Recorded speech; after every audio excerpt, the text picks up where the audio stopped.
pag-usapan natin Rockwell, during the pandemic, walang benta, di ba? And you have mortgages and you need to sell. Correct. Okay? Yes. Of all the properties, kung meron man, ang Rockwell ang unang nailabas. As long as your price is right, because why? There's a regular demand. Correct. Yeah.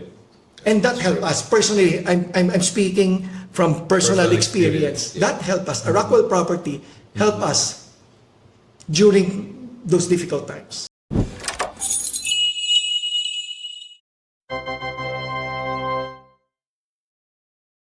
Ngayon lang natin na-feel ngayon na iba. Parang mas mahirap pa ngayon. Oo nga eh. Actually, parang spend pa nga ngayon. Challenging pa ngayon. Plus traffic. Well, in real estate naman kasi, di ba, maraming factors that it's the market, isa, di ba? Economy. Well, we know what's happening with our economy now, di ba? Parang nag 4% GDP lang yata tayo quarter, di ba? And then I think for the next few years, adjusted na yung GDP natin. But I think we're still growing, don't get me wrong. But those things, it affects perspective, it affects market confidence. So, government policies, pag nag-change ng policies yan, make sure you have to adjust. Pati political horizon. Yeah, And demographics, Yan, of grabe course. yun. Yes, malaking bagay. Yeah, kasi the Malaking market bagay. confidence, apektuhan eh. Super. At the end of the day, lalo Yes, na yes. with properties, it's about confidence. Confidence talaga eh. Even if you have the money, if you don't have the confidence, medyo ang hirap pumasok. Yeah. Yeah, iba yung climate natin ngayon. Yep. You know, the literal and the... Pati yung figure of speech na climate, diba? iba ngayon eh, iba. So ano pa? What else would you ask? No, I'm asking you. Oh, Rockwell Center ba or Ayala Center? Hindi mas makasagot. I tried to avoid.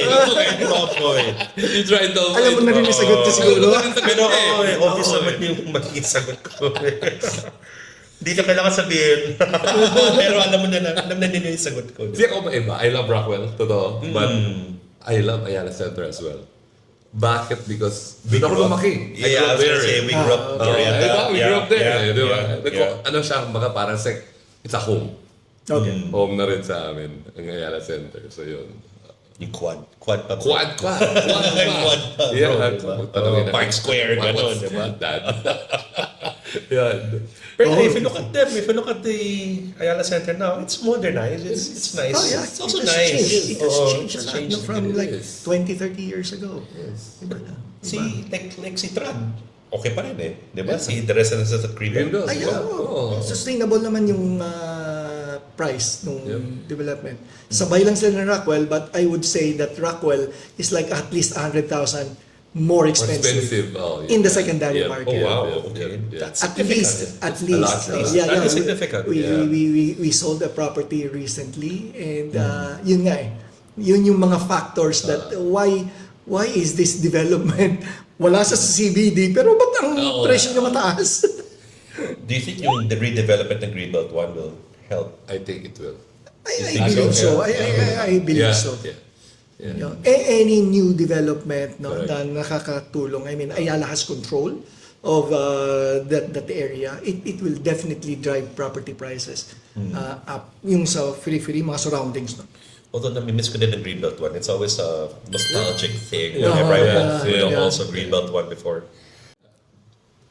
What's next? What's the verses ng isip mo, sir? Then, okay, I asked also Gary in the last episode, Bulacan or Laguna? Okay. Sige nga. So, why Laguna? Why Laguna? Again, personal perspective ko, okay, because the area is kind of matured already compared.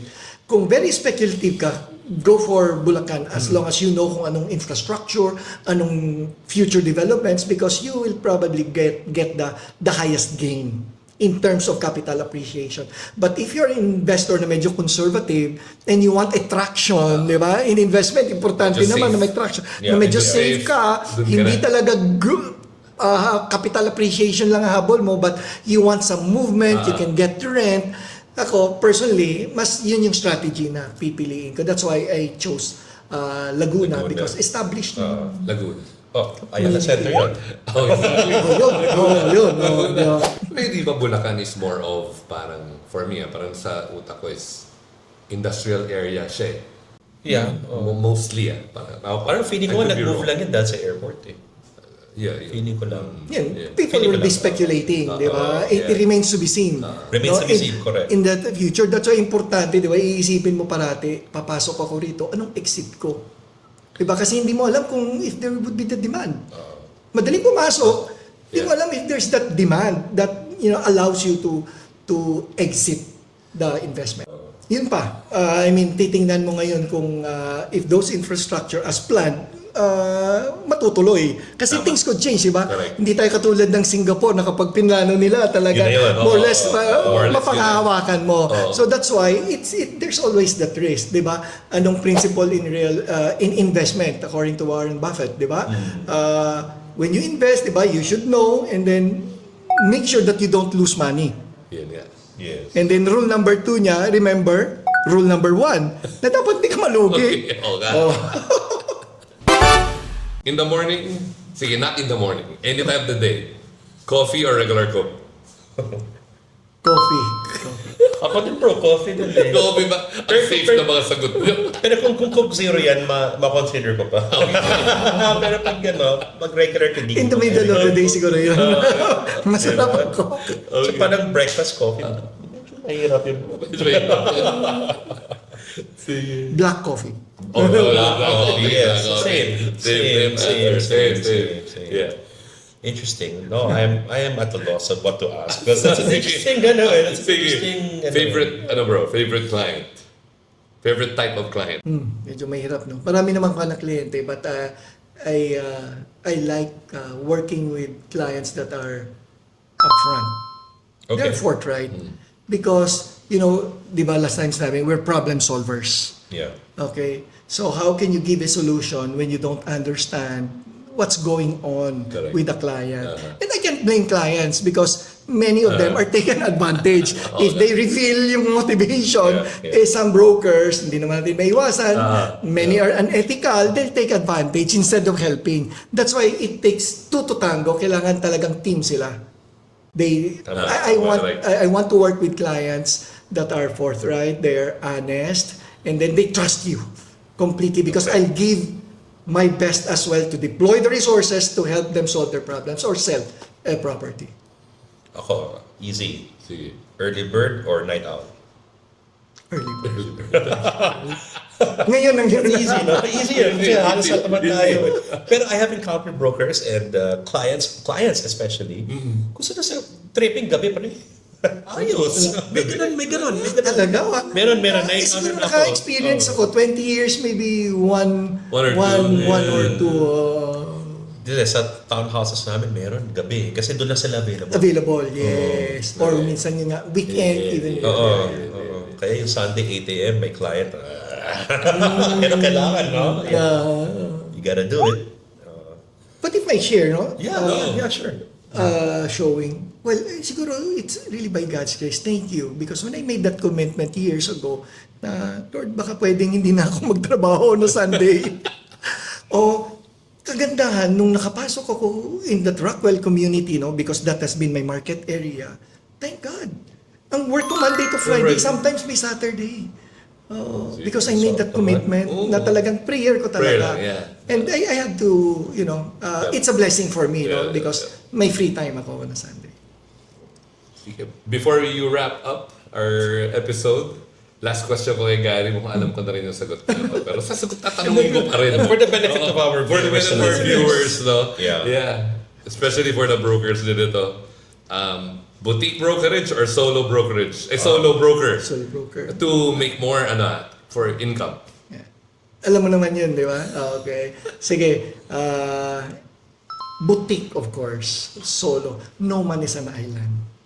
And people grow when they're together. Di ba? Yung team, di ba? Yeah. So you grow, you thrive best in a team setting. Kaya lang, I think, siguro naman, some brokers are thinking na if I go solo, I can reap 100% of 100% of commission. Yan nga eh. If you want to be strategic and